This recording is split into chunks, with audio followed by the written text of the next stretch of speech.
तो हमारा पहला topic magnetic flux. What is magnetic flux? Electric flux जब हम लोग पढ़े थे तो हम लोगों ने वहां पे देखा था कि इलेक्ट्रिक फ्लक्स क्या है। एक पर्टिकुलर एरिया अगर हम लोग ले ले और उस एरिया से number of electric field lines जितने पास हो रहे हैं उसी को हम लोग इलेक्ट्रिक फ्लक्स बोलते हैं। इनफैक्ट फ्लक्स जो वर्ड है वो इंग्लिश का वर्ड है, सिंपल मतलब है फ्लक्स का मतलब किसी पर्टिकुलर एरिया से कितना बार वो चीज पास हो रहा है, जा रहा है। तो इलेक्ट्रिक फ्लक्स का मतलब होगा कि वो वाले एरिया से एक ही डायरेक्शन में कितने बार कितने सारे इलेक्ट्रिक फील्ड लाइंस पास हो रहे हैं। और ये इलेक्ट्रिक फील्ड लाइंस जो है वो एरिया से नॉर्मली गुजरना चाहिए। नॉर्मली यानी परपेंडिकुलर यानी 90 डिग्री बना के गुजरना चाहिए। तो सेम लॉजिक यहाँ भी लगेगा, यानी हमारा टॉपिक है मैग्नेटिक फ्लक्स।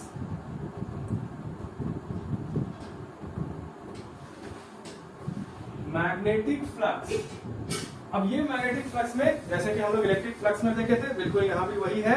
मैग्नेटिक फ्लक्स में अगर डेफिनेशन बनाना चाहें तो हम लोग ये कह सकते हैं कि magnetic flux means the number of magnetic field lines passing through a particular given area normal to the plane.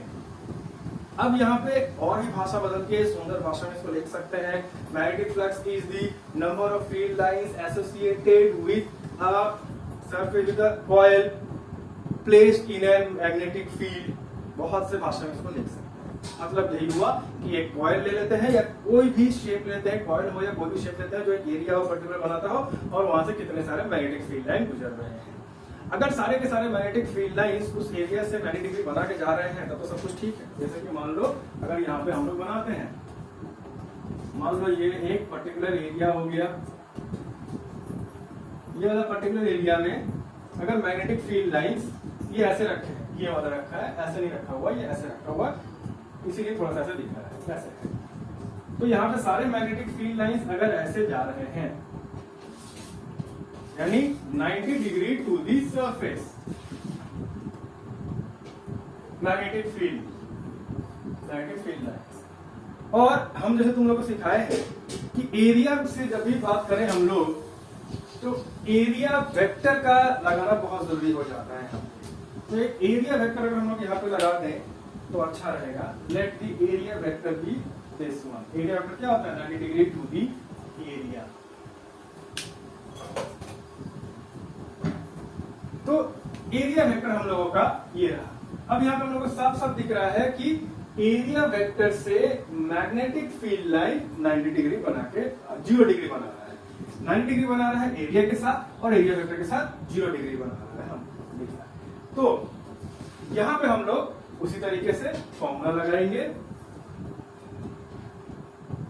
और जिस तरीके से इलेक्ट्रिक फ्लक्स का फॉर्मूला था phi E equal to E dot A या फिर ई ए cos theta,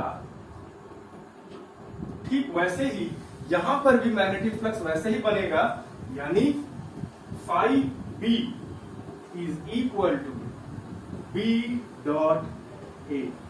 That means B A cos theta. B A cos theta. अब B A cos theta में थीटा क्या है?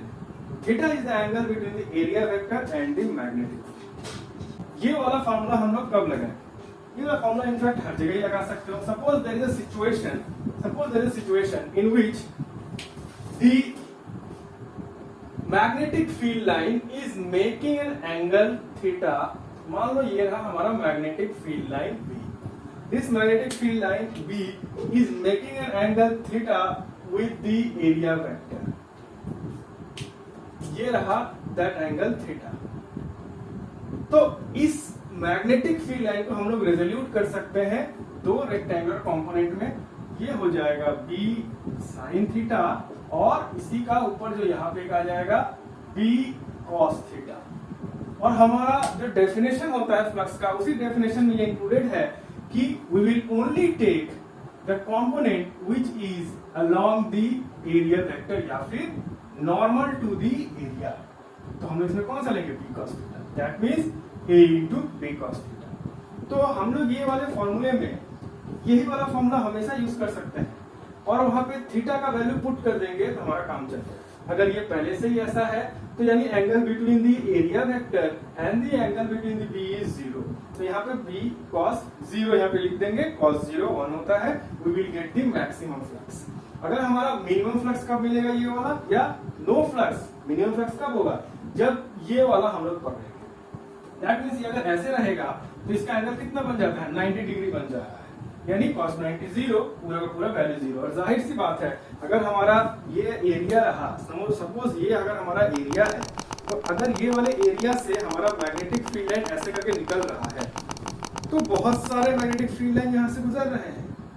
लेकिन अगर मैग्नेटिक फील्ड लाइन इस डायरेक्शन में जा रहा है तो ये मैग्नेटिक फील्ड लाइन यहाँ पे इस डायरेक्शन में जाते वक्त इसको भेदने का, छेद करने का प्रोबेबिलिटी बहुत ही, यानी ये बहुत ही पतला है, एक भी यहाँ से पार नहीं कर पाएगा इसको। तो देयरफॉर अगर इस एरिया के साथ ये पैरेलल जा रहा है तो मैग्नेटिक फ्लक्स 0 होता है, लेकिन ऐसे जा रहा है तो मैक्सिमम मैग्नेटिक फ्लक्स। और एक एंगल बना के जा रहा है तो इसका वो कंपोनेंट लेंगे जो कि इससे परपेंडिकुलर है। सिंपल सी बात है। तो नाउ यहां तक तो अभी भी ठीक है, बट सिचुएशन तो गड़बड़ तब होता है जब वेरिएबल सिचुएशन बन जाए। ये तो कांस्टेंट है, मैग्नेटिक फील्ड कांस्टेंट है, एरिया कांस्टेंट है, थीटा जो भी हो रहा है चेंज होने के बाद कांस्टेंट है थ्रू आउट द एरिया, ये सारी चीजें कांस्टेंट है। लेकिन दिक्कत तो तब आएगी जब चीजें यहाँ पे चेंज हो जाएगी। चेंज हो जाएगी मतलब क्या हो जाएगी, तो उसको आप समझो। यानी नेक्स्ट हम लोग करने वाले हैं for a variable case situation. For a variable case situation क्या होगा,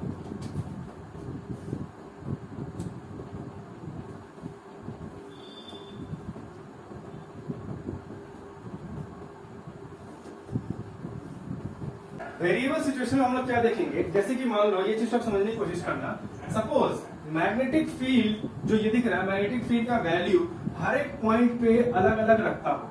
ये वाले area magnetic field suppose 2 Tesla है, ये वाले एरिया मैग्नेटिक फील्ड 3 टेस्ला है, ये वाले एरिया में 1 टेस्ला है। तो पूरे वाले एरिया में अगर देखें तो हमारा मैग्नेटिक फील्ड का वैल्यू अलग अलग है। ये एक केस हो गया। या फिर दूसरा केस अगर हम लोग देखें B और A का बीच का एंगल, सपोज एक केस अगर हम बना के दे दें लोगों को, suppose we have an area which looks like this.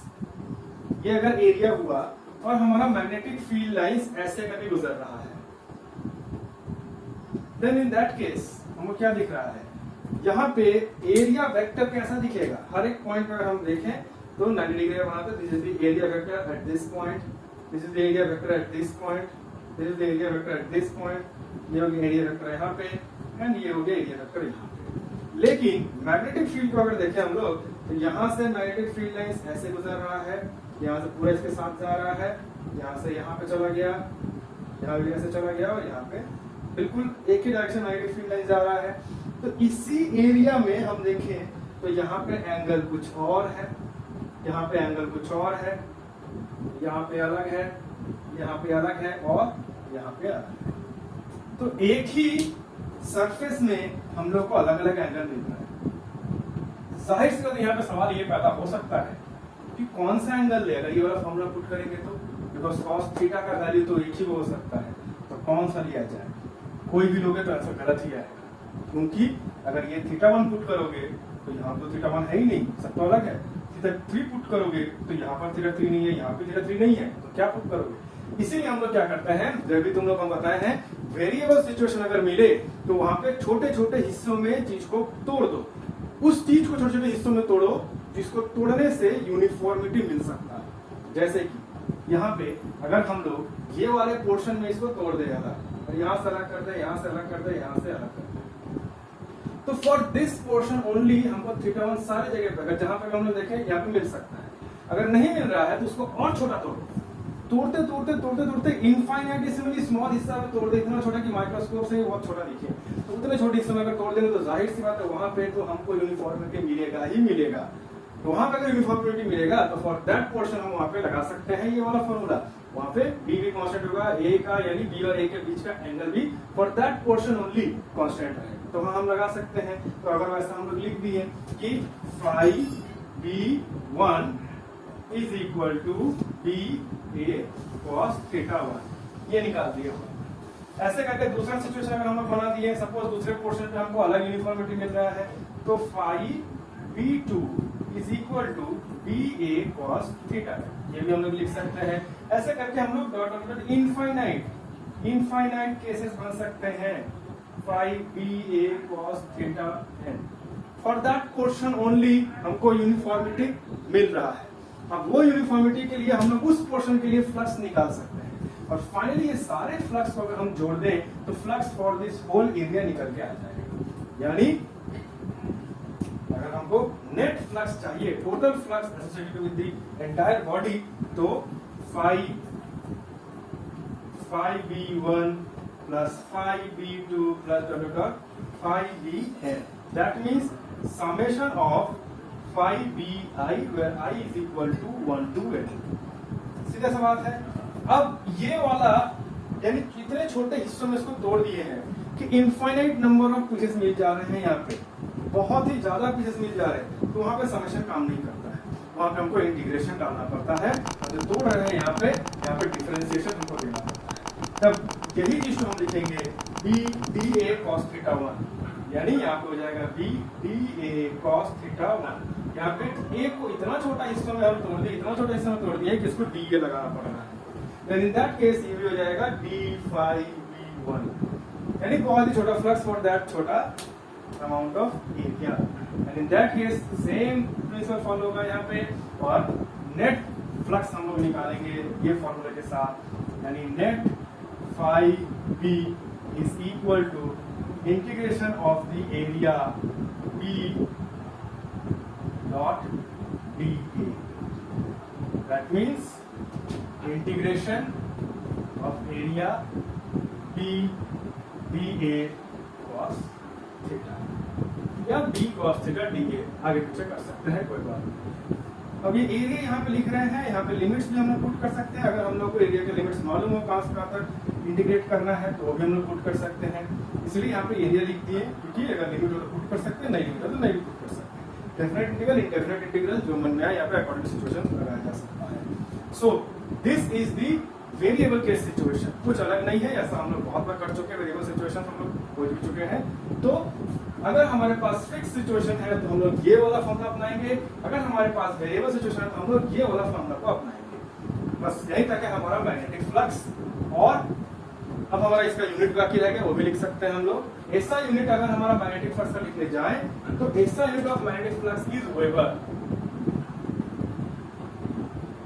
ऐसा यूनिट वेबर और सीजीएस यूनिट मैक्सवेल।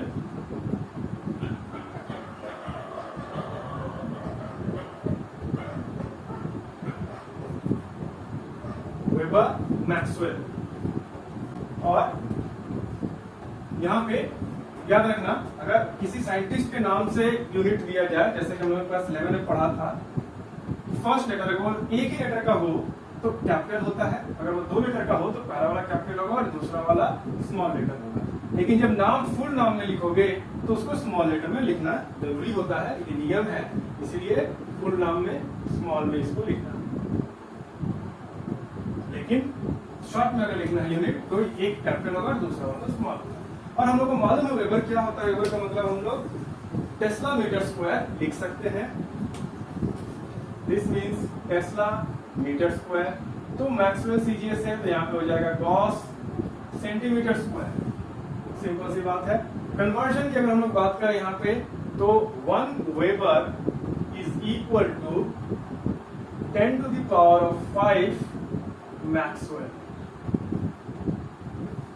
ये है हमारा मैग्नेटिक फ्लक्स टोटल यूनिट। चाहो इसका डायमेंशंस निकाल सकते हो, नॉट दैट हार्ड। और यहाँ पे एक अजब सी चीज है, नया जो दूसरा टॉपिक होता है जनरली उसको अलग से लोग पढ़ाते हैं, but it is same thing, magnetic flux density. Magnetic flux density क्या होता है इसको जरा देखो, ये सभी को मालूम है, बस इस नाम से कोई नहीं जानता है। अगर हम लोग यहाँ पे ये वाला प्रश्न मिटा दें तो यहाँ पे हम अगर तुमको बोले मैग्नेटिक फ्लक्स डेंसिटी तो इसका मतलब क्या होता है? मैग्नेटिक फ्लक्स डेंसिटी यानी magnetic flux per unit area. Magnetic flux per unit area, simple सी बात है, मैग्नेटिक फ्लक्स डेंसिटी। अब मैग्नेटिक फ्लक्स का फॉर्मूला क्या है? E into A अगर हम लोग पकड़ लेते हैं कि एंगल थीटा इज 0 डिग्री, अगर 0 डिग्री पूरा नॉर्मली जा रहा है एरिया से, तो cos थीटा 0 cos 0 1 हो जाएगा। तो बी हम लोग लिखते हैं। बाई ए अगर कर दिए तो ये कट जाएगा, मैग्नेटिक फील्ड आ जाएगा। That means magnetic flux density को ही हम लोग दूसरे नाम से जानते हैं मैग्नेटिक फील्ड बी, या फिर और एक भयानक नाम से अगर जानना हो, इसको और एक नाम से, इसी चीज को एक और नाम से जानते हैं हम लोग magnetic field intensity. Magnetic field intensity. तो बहुत जगह स्टूडेंट्स को कंफ्यूज करने के लिए मैग्नेटिक फील्ड या मैग्नेटिक फील्ड इंटेंसिटी नाम नहीं लिख के वो लोग डायरेक्टली बोल देते हैं कि find the magnetic flux density of this area. तो मैग्नेटिक फ्लक्स डेंसिटी में तुम लोग ज्यादा प्रोसेस निकालने की जरूरत नहीं है, बस उसका मतलब वही हुआ कि वो लोग मैग्नेटिक फील्ड के बारे में पूछ रहे हैं, और इसका यूनिट हो जाएगा टेस्ला, मैग्नेटिक फील्ड टेस्ला। ये देखो यहाँ पे भी टेस्ला मीटर स्क्वायर हो गया, फ्लक्स हम लोग देख सकता है टेस्ला, और एरिया का हो गया मीटर स्क्वायर, तो टेस्ला मीटर स्क्वायर यहाँ से आ जाता है आराम से। सो ये रहा हमारा पूरा मैग्नेटिक फ्लक्स का पूरा कहानी। नेक्स्ट हम लोग मैग्नेटिक फील्ड इंडक्शन की तरफ बढ़ जाएंगे, फिलहाल देखो।